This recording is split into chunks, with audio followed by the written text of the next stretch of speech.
Hello everyone, GBA049 here, and welcome back to another episode of A Dreadful Journey featuring Metroid Zero Mission. It is not the 5th episode, it's the 9th episode, or 8th episode. I don't know what kind of, I keep forgetting track, I keep losing track, I'm sorry about that. But anyway, Dreadful Journey to Metroid Dread featuring Metroid Zero Mission, whatever number that we're on right now. We've got a bunch of bugs to exterminate and a nemesis to destroy. Not the 8-bit charming, yet also kind of cute, nemesis in the original Metroid in the NES, because, he's got a little bit more tricks up his sleeves, so let's go take care of him. But first, we need to take care of the, actually, no, wait, no, not take care of. We actually need to set free the suffering Kiru that's, through a wall that we dropped down, and, just, set it free from the tangled vines that it's suffering from. I said suffering too much, but another word for suffering. It's being afflicted by some kind of parasite that's literally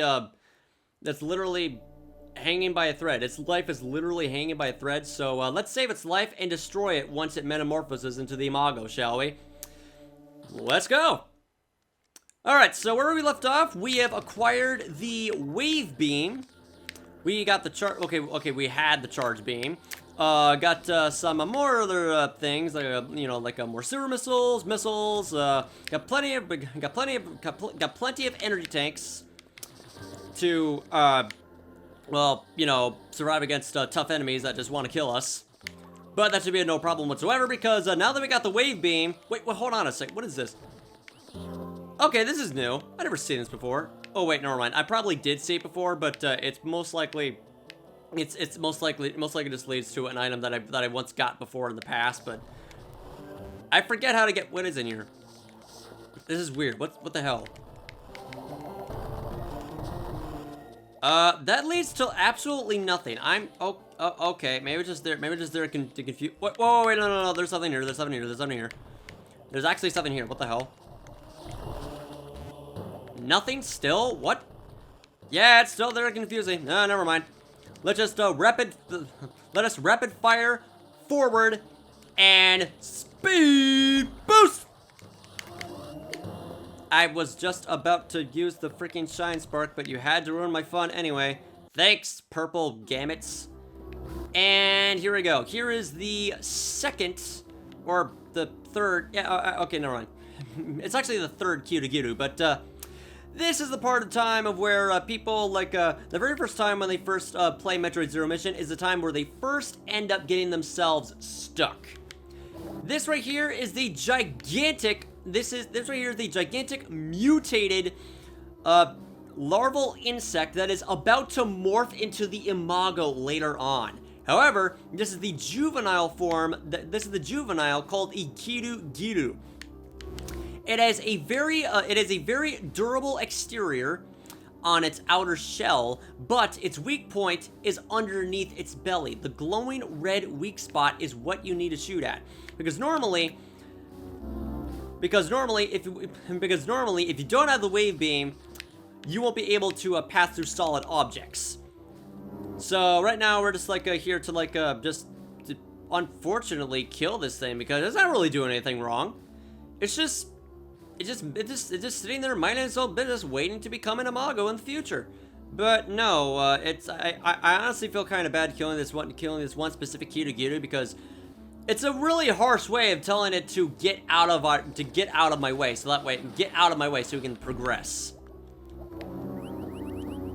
However, the other Kiru over here is the infamous point in time for a bunch of other players, me especially. When I first played this game, I got stuck in this part. Because one thing, you cannot progress forward because this thing is always in your way. What you're supposed to do to take care of this one Kiru right over here is deploy morph ball bombs. You're supposed to do that like a considerable amount of times until it eventually drops dead.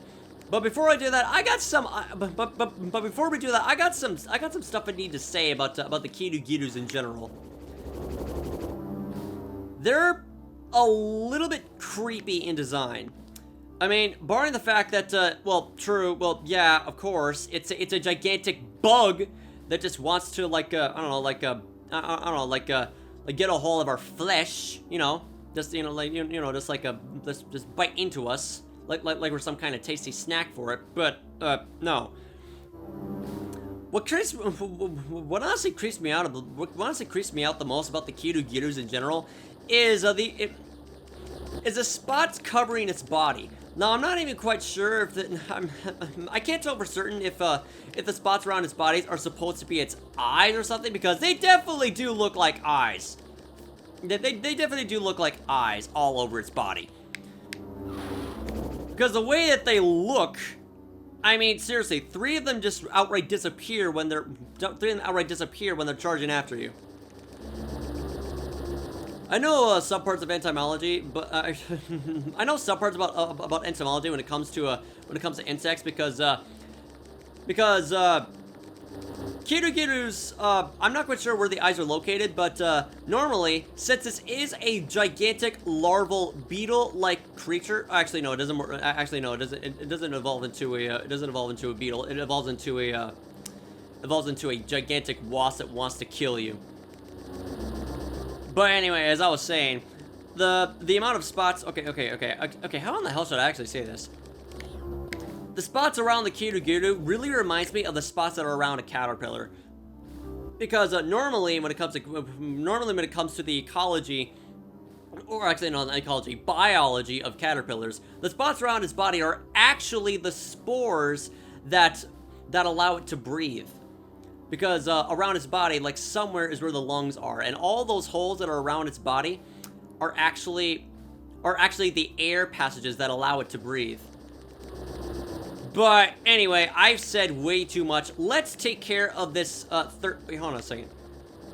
Wait, hold on a second. This is the first Kiryu-Giru we encounter, because for some reason, the exoskeleton that it's because when you first encounter it, it's trying to get out of its pupil, I don't know, exoskeleton, and eventually just, wait, hold on a second. Okay, Kiryu-Giru, you are, okay, Kiryu-Giru, I hate to be the bearer of bad news, but you are defying the laws of evolution when it comes to the metamorphic phase of becoming from egg, larva, pupa, adult. You don't straight up go from egg, larva, you don't go from, I don't know, egg, pupa, larva, and then the adult imago. So therefore, I'm gonna have to take care of you because you don't make sense.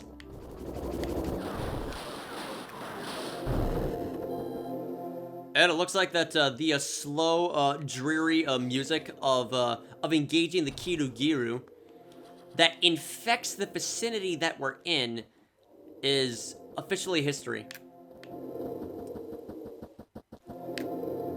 Well, we just exterminated those two gigantic parasites, so now we can finally speed boost our way through down here and get this missile tank and progress forward to reach inside Ridley's lair. First I gotta go save the game. Got a hidden energy tank up on the ceiling. And eventually we're going to face off against the Imago. The oh look at that. It's in the same environment as it's in the same environment as the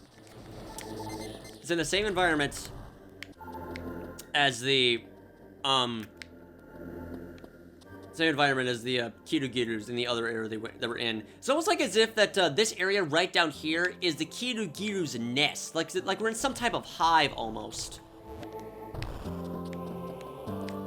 Because there's webs in the background that make it look like as if they're about to some kind of spider that's not Yakuza in Metroid Fusion.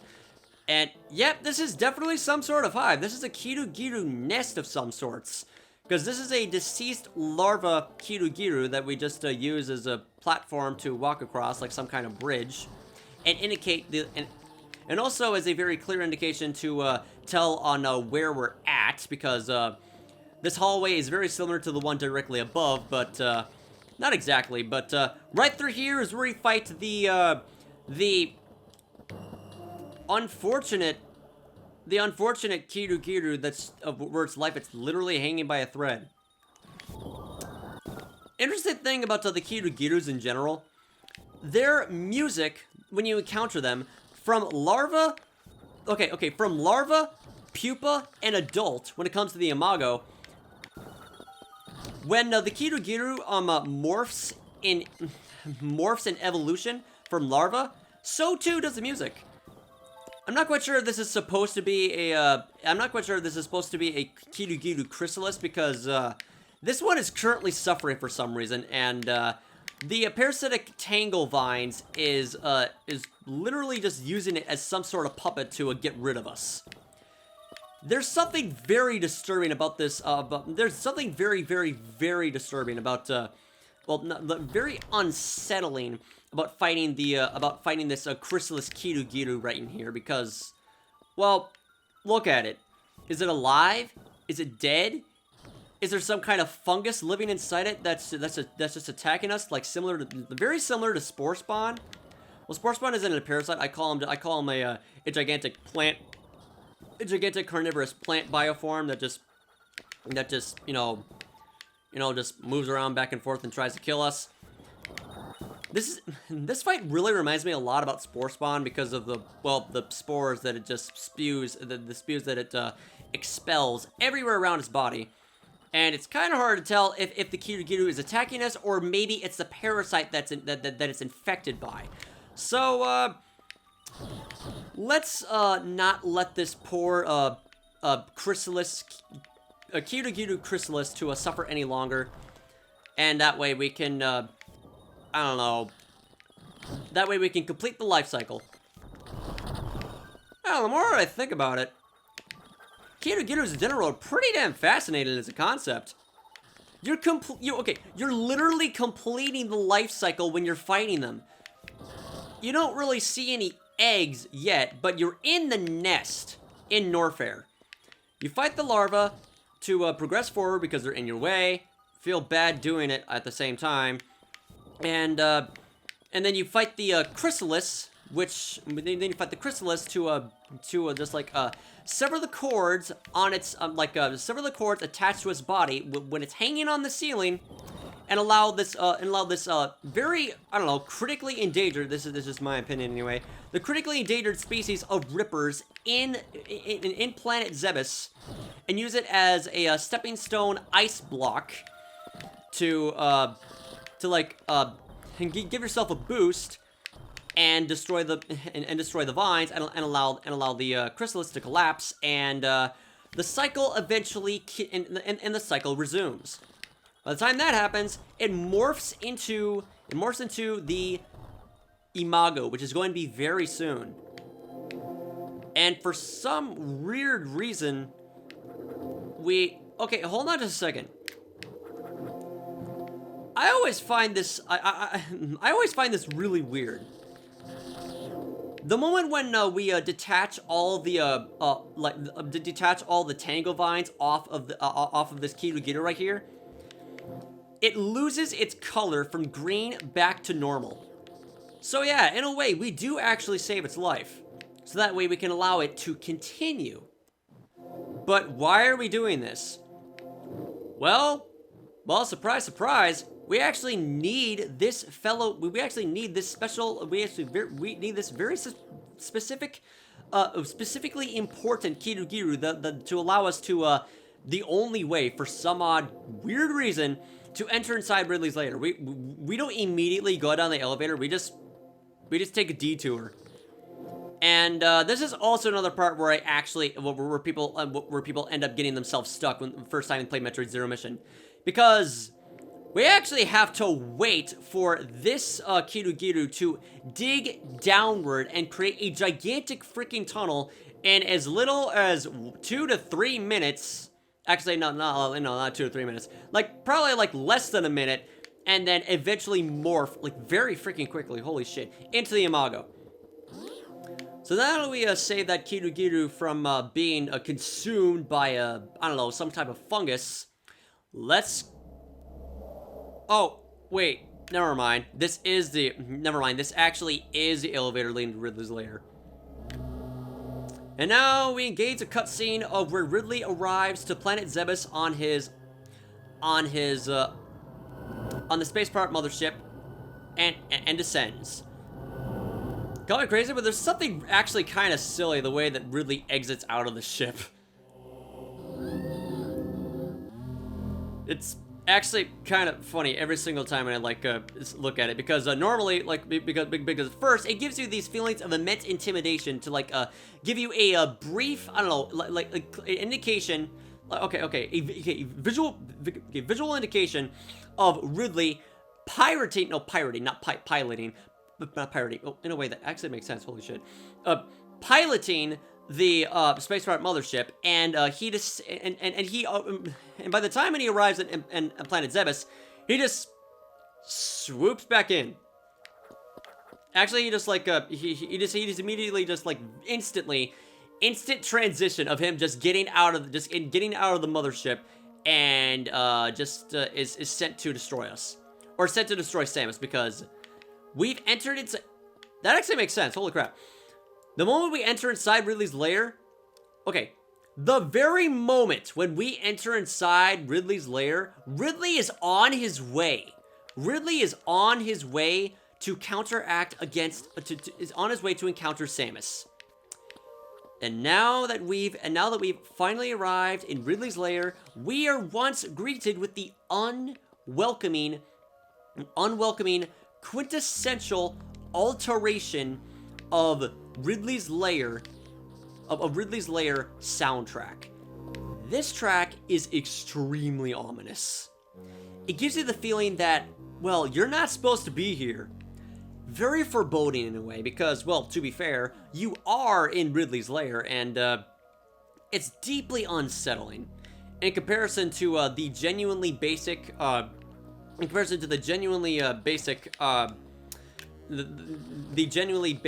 NES version, because, you know, hardware limitations and all that, and it's also one of the first systems ever made in existence. It's not as, okay, it's thankfully not as ear-grating and repetitive as the original, because this one is a million times more better, because you can actually hear the bass more clearly.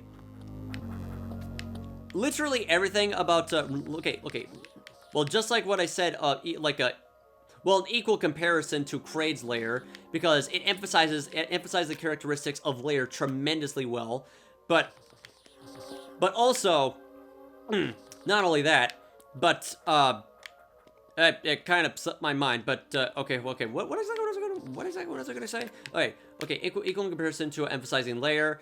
It's also okay, equal in comparison. I'll think about it.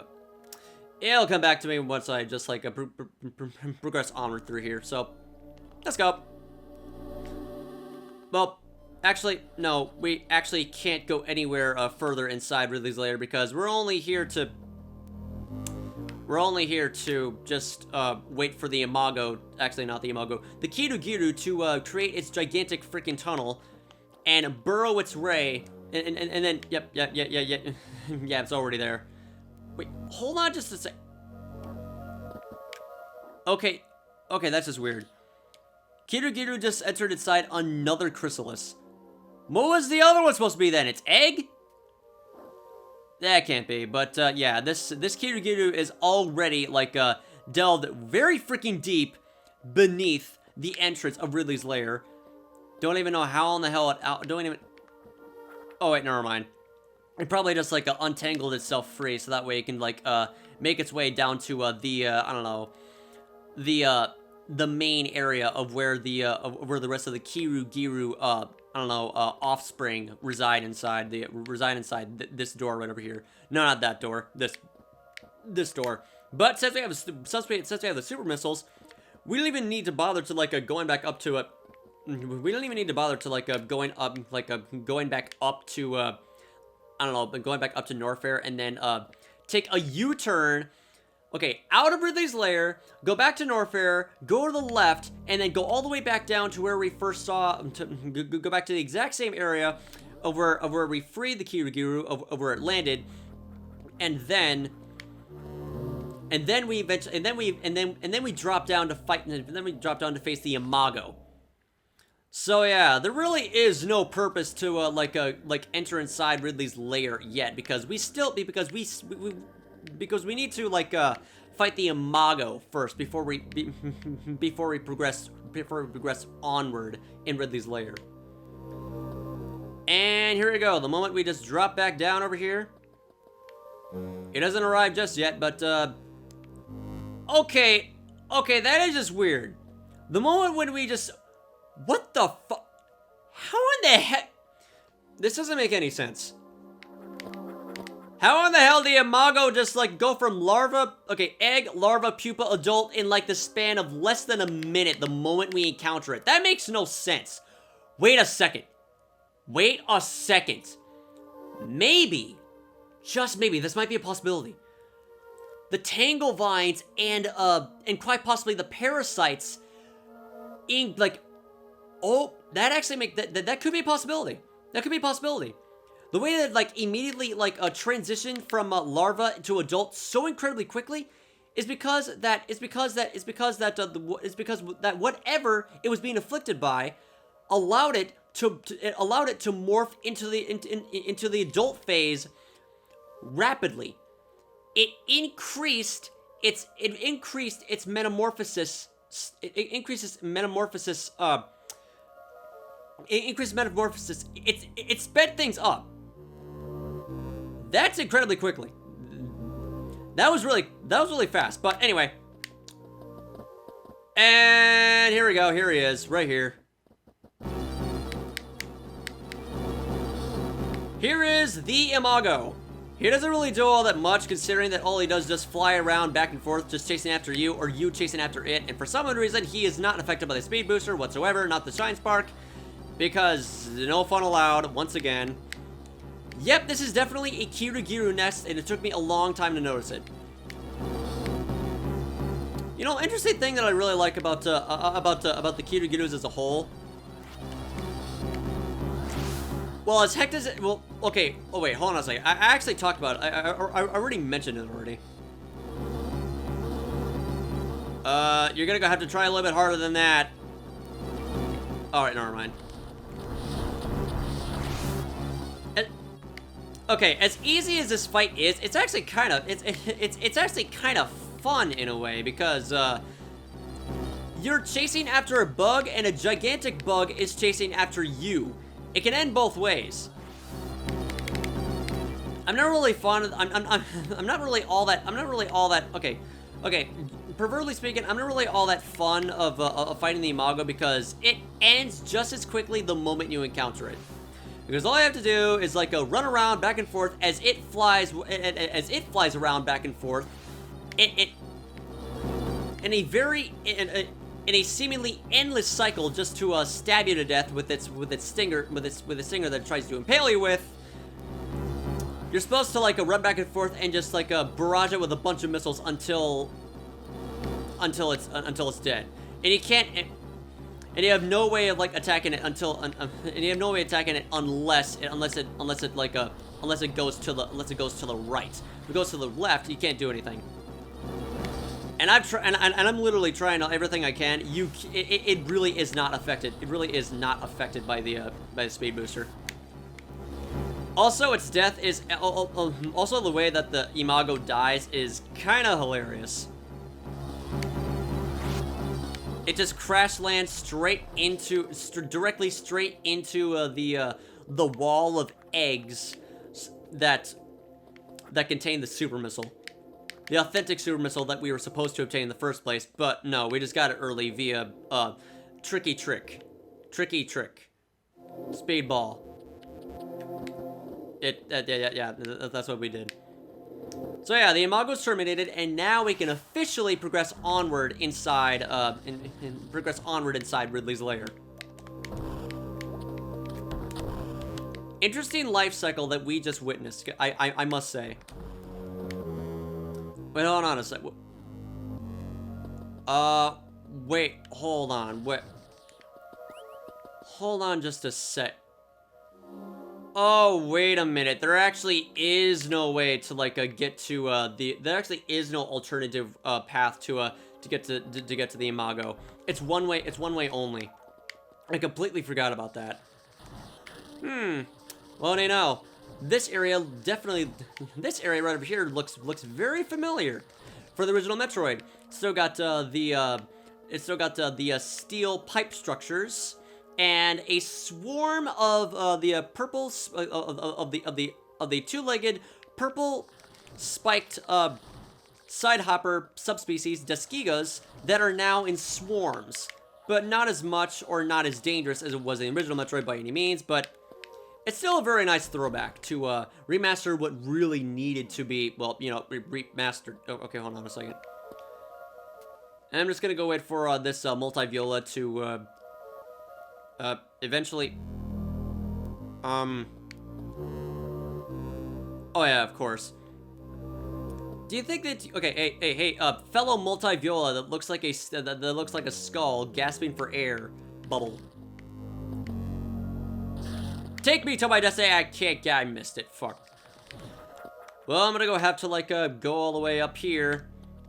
I'm gonna have to like try again some other time because some other way to get the energy tank, because very similar to the one in very similar to the one they use in Super Metroid. It's like, hey look, more energy resources. Nope. Now you just got stuck.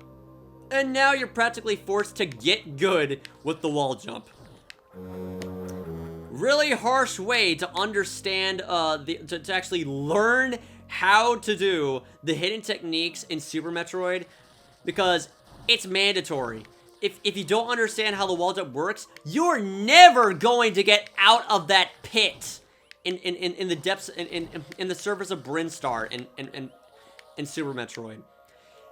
It took me hours, so many hours to get out of that pit, because back at the time I didn't really have all that much you know, well, during my I don't know, like my youth years, really gives the emphasis of multi-viola because there's multiple ones in them inside here. Jeez. During my youth years of playing video games by myself, secluded down in the basement, I didn't really have that. I didn't really have access to the internet as often because, well, we had to make do with the absolute atrocity that is, you know, Green Slinky, because you know that's exactly what the first of the commercials was back at the time with that one internet company, CenturyLink. Worst mistake we've ever made, despite the fact that the commercial says otherwise. We've all done things we regret. Yes, and CenturyLink was definitely one of them. Anyway, as I was saying,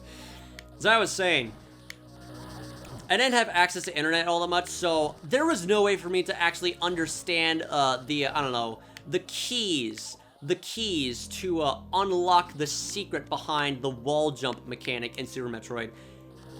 It was mostly just trial and error of me just mashing the freaking controller until mashing a bunch of buttons and hope to God they eventually worked until I got out of the pit.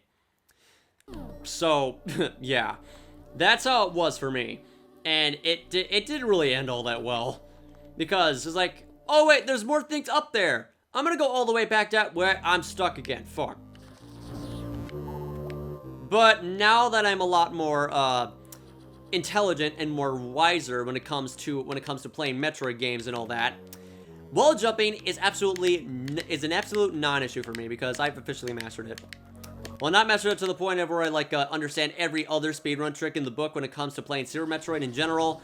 Hell no, I still have yet to understand most of the tricks. I had absolutely no idea you could do that. That was a waste. Can I have a super missile, please? Thank you very much, Zebos. You're way too kind. Can I have some more missiles? There's a very, extremely infuriating, speedrun trick in Super Metroid of where you wall jump, okay, immediately, wall jump, and as soon as they, like perform wall jump, immediately press down twice and enter inside morph ball, so that way you can squeeze right through the crawl space in the entrance of the first room that you enter inside, enter in criteria, so that way you can, like, get the morph ball bombs early or get out of there. How do you get out? I don't know, but it's some kind of speedrun trick that the speedrunners use. But the amount of hours that I've wasted trying to perform that trick, already just like enter inside a crawling segment after performing a wall jump, so that way you can go through, so I can get in the crawl space after performing wall jump trick goes. I cannot do it. It's impossible for me to do. I mean, I could try it out the moment I I could attempt a little bit of it by the time when I eventually by the time when I get to play Super Metroid in the future, but right now I'm still on the I'm still technically on the first Metroid game, so yeah, it's a ways off. It's a ways off from here. And now I'm greeted with the negative connotation of annoying as shit long ass hallway in the original Metroid. But actually more entertaining to go through because it's more intricately designed. More intricately designed and less of a hassle to go through than normal. Pretty sure there's no expansions over here. So wait on a second. Okay, I might be wrong, but I'm pretty sure there might be like some kind of expansion that I missed somewhere on in the above layer of that I passed by it. Okay, never mind, forget it. And of course, on the far left or on the far right sides of Ridley's lair is home to one of the most obnoxious hidden rooms that contain missile tanks. This is, okay, these two missile tanks in particular in Metroid Zero Mission are it's so incredibly fucking difficult to obtain that it actually requires the player to master the tricks. It actually requires the player to master the tricks of the speed booster and the wall jump simultaneously. Because if you slip up, if you make one mistake, start all over. Go all the way back and start all over from the very fucking beginning. Yeah, I'm not fond of I'm not fan of those expansions in the slightest means necessary. In the slightest, not necessary. Well, I don't think it really is necessary for me to get those expansions to begin with anyway, because they're difficult for a freaking reason. I'm pretty sure, I think I completed a Metroid Zero Mission 100% like once and only once, because, well, you already know the rest. You already know the answer to that. They're bullshit difficult. It's bullshit difficult to, I don't know, get a 100% run of Metroid Zero Mission. Metroid Fusion made it worse. Wait, hold on. Did I actually talk about that earlier in the other game? Oh yeah. Wait, but did I actually talk about that earlier? I'm pretty sure I did. Yeah, I don't know. Well, anyway, we got another super missile tank. That's pretty much everything that's in here. 150 missiles. Wait, how many missiles do I have? 150 normal missiles and 10 super missiles and 1, 2, 3, 4, 5, 6, 7 energy tanks out of 12.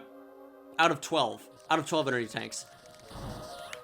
Thankfully, the classic Metroid games, when it comes to analyzing how many energy tanks that you have in your equipment goes, are a lot more easier to count because they're not like, I don't know, just a filled in dot. A filled in square in one color.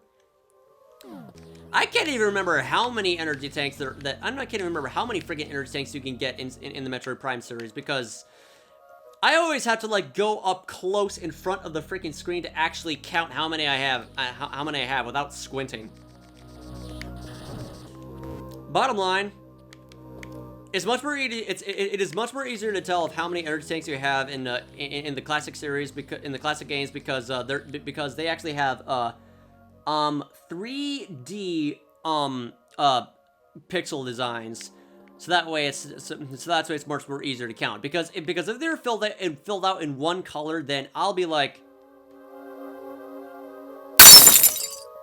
okay, so that's how much I got. Cool. Exactly like that.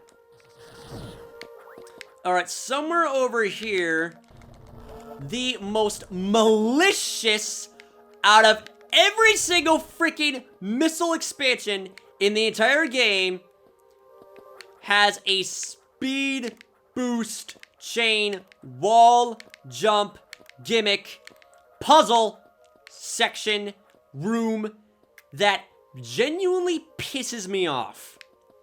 To save some time, I'm only going to limit myself on how many... I'm going to limit how many tries I get until I eventually get it. Now, if I remember how to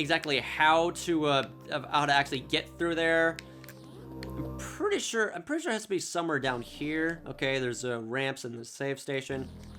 No. Wait, hold on a second. Perhaps use these Zebos as walkways to gain my speed. Okay, how do I do this again?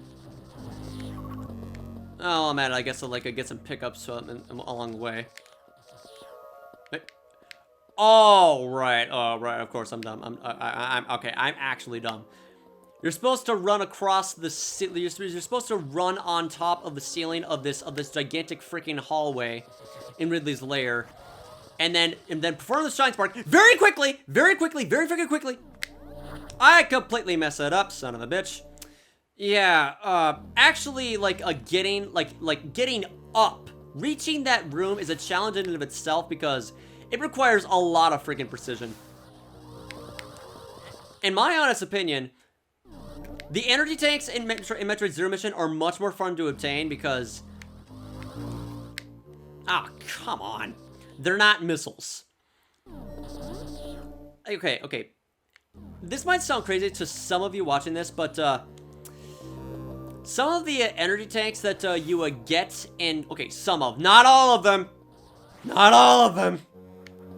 Some of the energy tanks that you get inside... some of the energy tanks that require a bunch of speedrun chains, puzzles to get are kind of fun for me because it allows you to hold on to the speed booster for such an incredibly long time to the point of where it practically feels endless. And there we go. We finally arrived at the most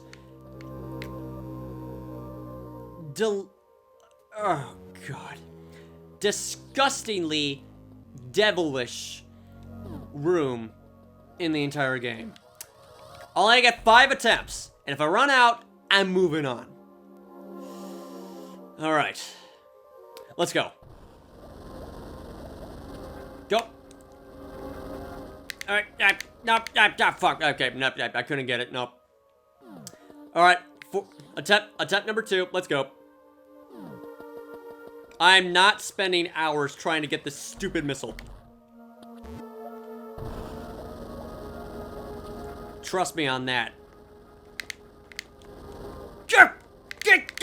I almost had it. Holy shit. Alright, I almost freaking had it. That was genuinely surprising. Holy crap. Alright. Ah, crap. Alright, so attempt number 3. Let's go. No, I don't want to get out of there. Wait for it. That didn't count. The attempt only counts the very moment I bust through the, I bust through here. Alright. Focus, concentrate. This is my 3rd attempt out of 5. Let's go. Go, go, go, go, go, go, go, go.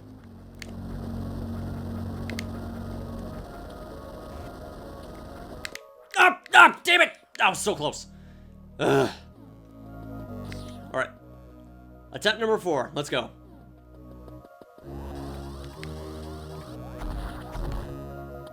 Concentrate. Nope! Oh my god. Whoever designed this missile expansion puzzle honestly deserves to be fired. It's like, you got what it takes? No. No. I really do not have what it takes unless I spend like 30 more fucking minutes to eventually get that stupid missile expansion. Fuck it, I'm done. Nope, screw you. You're dead for all I care. You are dead to me. You're already dead. I don't care. Get out of my life. And, I want to be in a better one. Because, this is the type of music that... Honestly, the more that I, listen to Ridley's Lair, this is the kind of music I'd listen to, to indicate that, you're slowly being driven to insanity. Fitting, considering once again that it is Ridley's Lair. Oh no, not this one. Not this one. So, how exactly does one get this missile expansion? Speed booster, believe it or not. Oh, you mean speedball? Do you mean, I don't know, possibly or another, like a glitch right through the first square on these in this area right over here, and just like somehow or another glitch through the very bottom square right down there to just like I don't know, shine spark, I don't know, like perform a well-timed like a jump cancel, like okay like a jump spiral cancel neutral position shine spark directly into the air. No, you actually have to jump. Easier said than done. Because you need to rapid fire and fire a missile at that godforsaken missile block quickly enough to not only the amount of precision this missile tank is abhorrent. Don't form back. Holy shit, do not form back. I don't have time for that. Alright, let's go. Nah, I didn't get it. Well, at least it's, in some form or another, significantly more easier than the one down below, but it's still really fucking hard. Oh, gosh darn it. Yeah, the trick is that you're supposed to, the trick is right over here is that you're supposed to jump right, like somewhere in between here, and then navigate your way through. You're supposed to run long enough to... This is severely hard for me to explain, but you get the idea. It's not easy. It's not fucking easy. But I can do it, so let's go.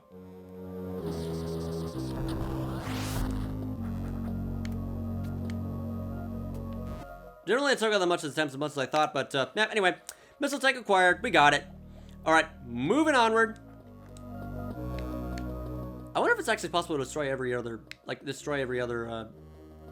Nah, you can't. No fun allowed. You gotta destroy every block. Your OCD is set to suffer for the rest of eternity. What the... Oh, there's an item down there. Well, don't mind if I do. Aren't you the generous kind? Oh, wait, never mind. I actually can't get it because I need the freaking gravity suit later on. Later on.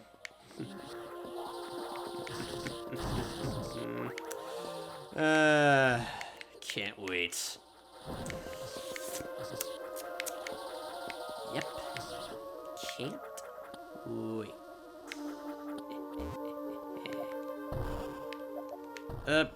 Somewhere over... Oh, right.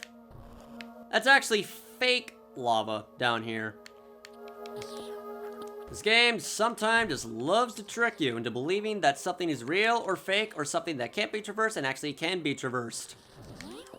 There's a lot of trust issues when it comes to playing a select few of the classic Metroid games, and I gotta say, it can be a bit of a dick on that regard alone. Gosh darn it! I don't want to face Ridley yet. I'm not ready. I want to see if there's anything else I missed. Let me check. Can't hurt to check. Goodbye. Yay! And yay! Look, guys, mock ball. And woo! Ah, damn it! No fun allowed. Halt! Halt! Halts!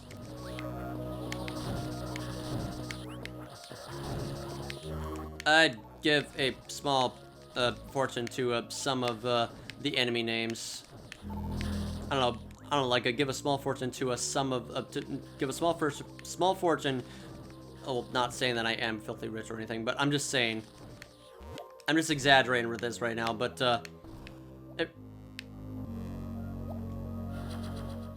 right now, energy tank. Small fortune to the person of who named some of the enemies in the Metroid series, because some of them are just very charming in a way. We got Squeeps, we got Ouches, we got Gamers, we got Zebos, we got Yeelas. Very clumsy little creature. I absolutely love the watch drones. They're not my favorite enemy in the they're not my favorite enemy in the Metroid series, but they're not my favorite enemy in the Metroid series. But honestly, I love them because they're cute. Can you really blame me for that? Really? No, you can't. Watch drones are pure. Watch drones are wholesome. Watch drones are love. Watch drones are life. How could you hate them? If anyone hates them, and I'm sorry, why are we friends? Why are we even friends? How could you not like watch drones? They're just little waddlers. Those little waddlers. They waddle. They squirm. They crawl. And they go, the moment they're exposed to light. Not gonna lie, when I first saw them, I played a... Not gonna lie, when I first saw the Watch Drones Metroid Prime 2 Echoes, I played along with them a little bit too long. I started playing with them for quite a long time because they were just so damn fun to interact with.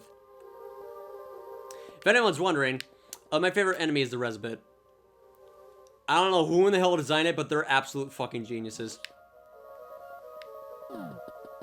They might be annoying to some, but just use the Dark Beam. They're a complete joke. Come to think of it, everything in Metroid Prime 2 Echoes is a complete joke when you use the Dark Beam. It's insane.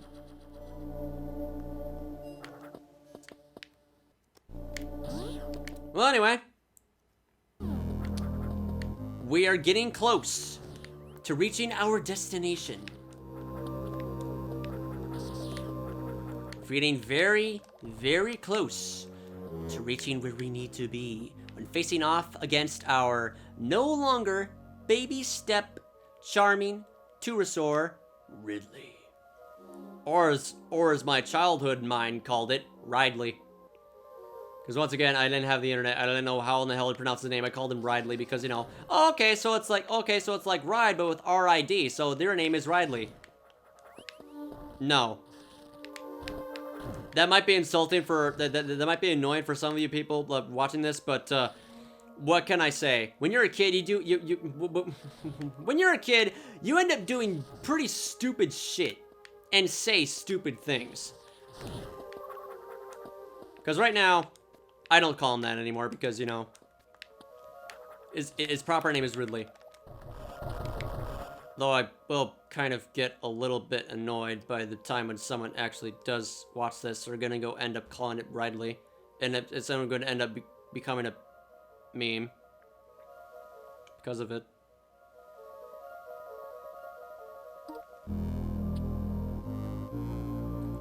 No.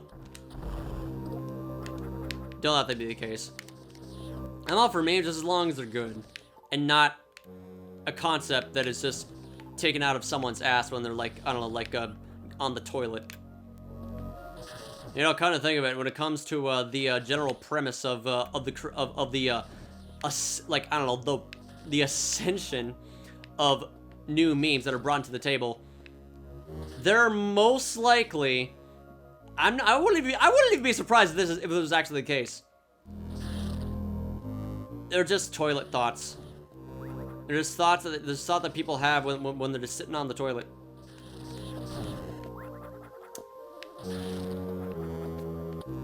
Huh. No wonder. No wonder most of them are trash.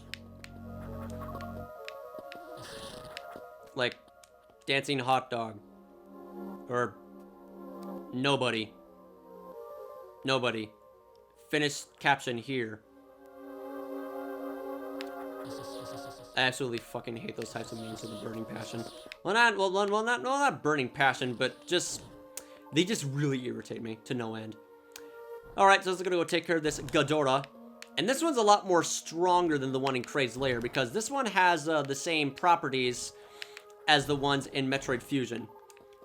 Fancy security system that you have here, Ridley, but not really all that effective. And now, we finally begin. Alright, Ridley, show yourself. I'm not gonna go, I'm not gonna go, approach, because, it only happens the moment I, the moment I just move forward. So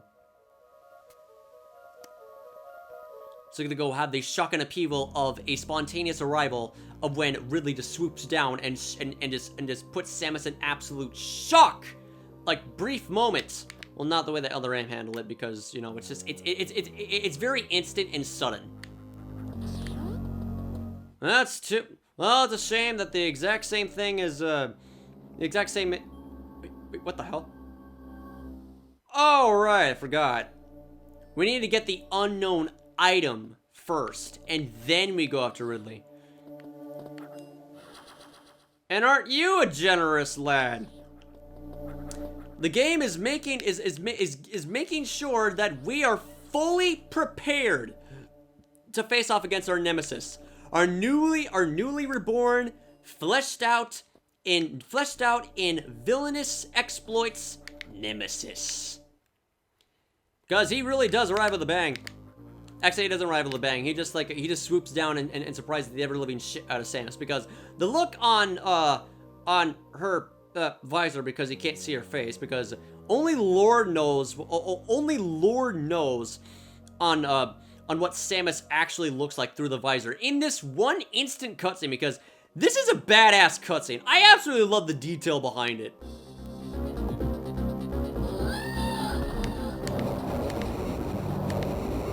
And here we go. There is Ridley. Oh, okay. Hey, can you stop pelting me with fireballs, please? Let me go.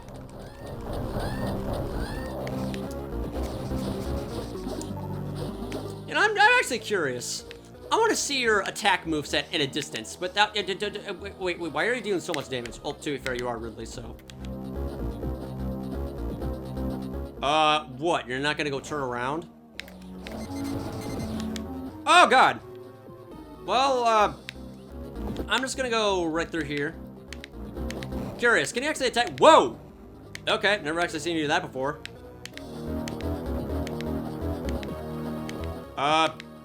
Ridley, you know that I'm just busy at, like, you know, just camping on top of a wall jumping off it, and you're not what? Okay, all of a sudden your intelligence is, contributes to, like, it equates to that of the SAX all of a sudden.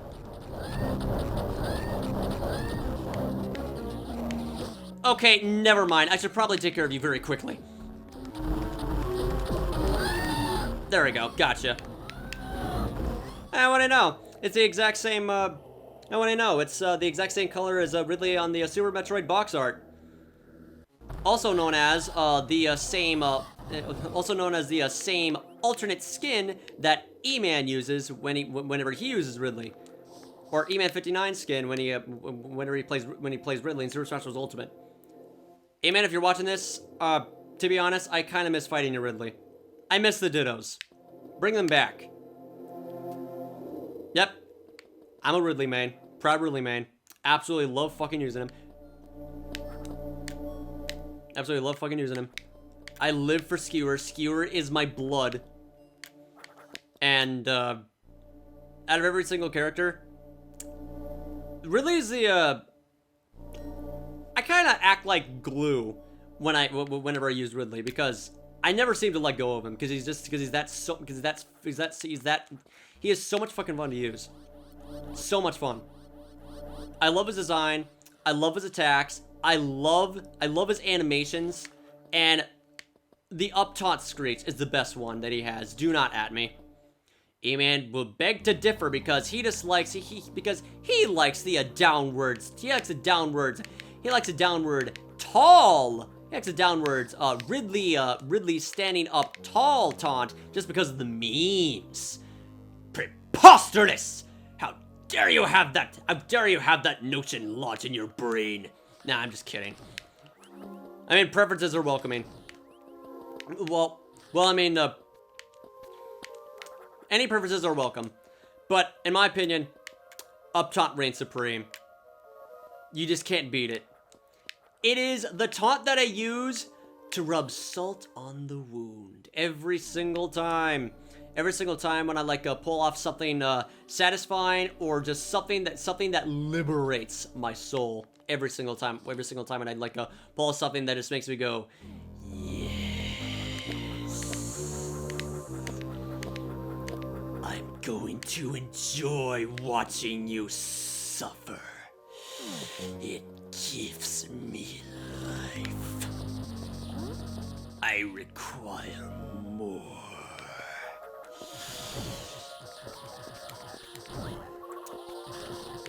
One does not simply play as Ridley without... One does not simply become Ridley main without behaving like him.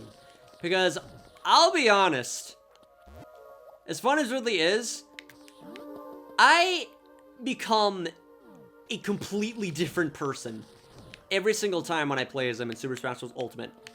And no other time before that, either in real life or in video games, I unleash a special kind of inner demon every time when I play as him.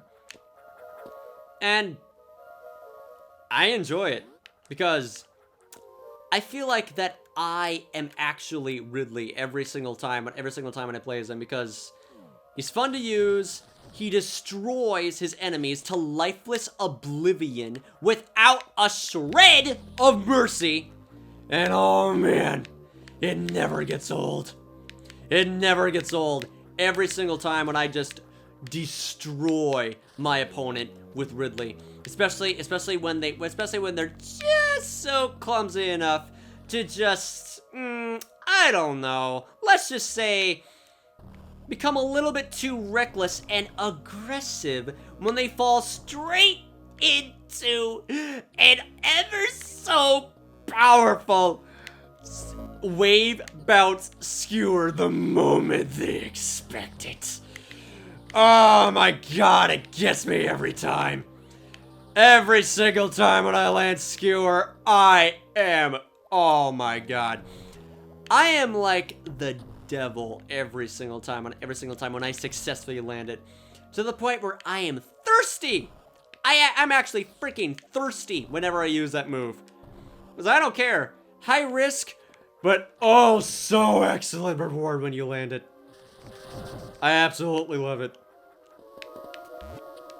And also, the other day when I was 1v1ing E-Man in Super Smash Bros. Ultimate, I was a little bit rusty at first when playing as Ridley, because I don't play Ultimate as often as I used to anymore. But by the time when I eventually get my edge back, per se, when I'm playing as Ridley, I suddenly morph into an unstoppable machine. Even though that I had the tendency to be very clumsy and ended up losing the match anyway, but I don't care. I live for Skewer. I live for Skewer. Can anyone blame me? No one in the right mind can possibly blame me for being thirsty to use Skewer when by playing as Ridley. You can't play it. You can't make Ridley and not use Skewer at least I don't know, like more than 5 times each match. Unless you're like me, I use it over a dozen times until it eventually connects, but jeez. It's so good. Oh yeah. Speaking of Skewer, a little like I don't know, interesting trivia that people should know about. It's very interesting in a way. The origins of where Ridley's Skewer down special and including his final smash are actually, as a matter of fact, believe it or not, direct references to Ridley in the Metroid manga when he was on planet K2L, and killed one of Samus's Chozo parents, Grey Voice. Both Skewer and his final smash are direct references to it. This just goes to show that I absolutely love Ridley and Super Smash Bros. Ultimate in every way, shape, and form. They did everything. The best part about Ridley's design is the lore. They put in freaking lore in his character design. I cannot believe it. It is so cool. I love it. Thank you so much. Thank you so much, Nintendo. Thank you for actually doing research for once instead of just putting in, I don't know, half-ass designs by designing Sonic. Rest in peace. I don't know if it was entirely Sakurai's idea, but if it was, no offense, but what the fuck are you thinking? Do you know your games that you play? Do you know the games that you play, Sakurai? Apparently not when it comes to Sonic and Donkey Kong, because I've heard rumors that Masahiro Sakurai himself doesn't really care much for... Actually, no. Does he hate or dislike? Doesn't really care... Okay, I'm just gonna go stop and blow. Doesn't really care... This insults me to no end, actually. Does not really care much for the soundtrack of Donkey Kong. Why? Why does he not care? How could you not like it? How could you not like the golden thumb, the hand of Midas from David Wise's outstanding music compositions in the Donkey Kong series? Preferably Tropical Freeze and Donkey Kong Country Returns. How could you possibly fucking ignore that? Missed opportunity. Well, kind of think of it, there are so many missed opportunities when it comes to putting in soundtracks in Super Smash Bros. To begin with, because most of the time it's just main series only and spin-offs deserve to die, apparently, because majority rules only. And God forbid, why in the hell do they have to remove the original soundtrack of both Mulgera and Parasite Queen? Super Smash Bros. Ultimate is just not that much of a complete game to me. I mean, it is complete with the roster, that's one thing for certain, because shit. There's more variety with the characters than anything else. Everything else, it's just barren. Practically lifeless in a way. And one thing that's another thing. One thing that really freaking bothers me about Super Smash Bros. Ultimate is because that it has more variety with characters than anything else. There is more life and love put into the characters. More. Much more than modes, features, and just everything else in between. Anyway, that will have to conclude the end of this episode of A Dreadful Journey to Metroid Dread featuring Metroid Zero Mission episode 8 or 9. I keep on forgetting, sorry. And I hope to see you again in the next episode when we eventually face off against Mother Brain and destroy her core network and lose our power suit. So yeah, that's gonna be fun. So yeah, hope you enjoyed this episode of Metroid Zero Mission. I hope to see you again in the next one. This is GBA 049, signing out, going offline, and see you next mission. 5 mission. 4, 5, 6, I forget. Yeah, I already lost count. Alrighty then. See ya.